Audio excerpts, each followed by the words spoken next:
Hello friends, இன்றைக்கி செவ்வாய்க்கிழமை சஷ்டி விரதம். காலையில் எந்திரிச்சு வாசல்லாம் தொடச்சி விட்டு சூப்பராகவே கோலம்லாம் போட்டாச்சு.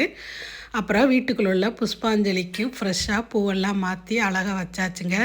நேற்று வேளச்சேரி மார்க்கெட்டு போயிட்டு வரும்போது உதிரி மல்லி ஒரு பாக்கெட்டு 50 ரூபான்னு விற்றாங்க. அதை கட்டி வச்சுருந்தேன். இன்றைக்கி எல்லா சாமிகளுக்கும் சூப்பராக மல்லிகைப்பாளையம் அலங்காரம் பண்ணியாச்சு. பார்க்க கண்ணுக்கு குளிர்ச்சியாக அவ்வளோ சூப்பராகவே இருந்துச்சுங்க.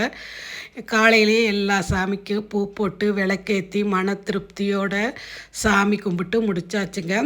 அப்புறம் காலையில் பார்த்திங்கன்னா டிவியில் கந்த சஷ்டி கவசத்தை ஓட விட்டுக்கிட்டே நான் வேலையெல்லாம் பார்க்க ஆரம்பிச்சிட்டேன். காலையிலே சஷ்டி கேட்டுக்கிட்டே வேலை பார்க்குறது மனசுக்கு அவ்வளவு திருப்தியாகவும் சந்தோஷமாகவும் இருக்குங்க. அப்புறம் எனக்கு ரொம்ப ரொம்ப பிடிச்ச கடவுள் யாருன்னு கேட்டிங்கன்னா முருகனைத்தாங்க எனக்கு ரொம்ப பிடிக்கும். உங்கள் யாருக்கெல்லாம் முருகன் ரொம்ப பிடிக்குமோ அவங்கெல்லாம் ஒரு லைக் பண்ணி விட்டுக்கிறங்க. அப்புறம் இன்றைக்கி காலையில் நம்ம வீட்டு சாப்பாடு என்னன்னு பார்த்தீங்கன்னா, நேற்று நைட்டே கம்மங்கூழ் கிண்டி வச்சுட்டு படுத்துட்டேங்க. அதை மோர் ஊற்றி கரைச்சி காலையிலேயே குளுன்னு ஒரு கிளாஸ் குடித்தாச்சு. அவ்வளோதான் ஃப்ரெண்ட்ஸ். இன்றைக்கி வீடியோ பிடிச்சிருந்துச்சின்னா சப்ஸ்கிரைப் பண்ணிவிட்டு அப்படியே ஒரு லைக்கையும் போட்டு விட்டுருங்க.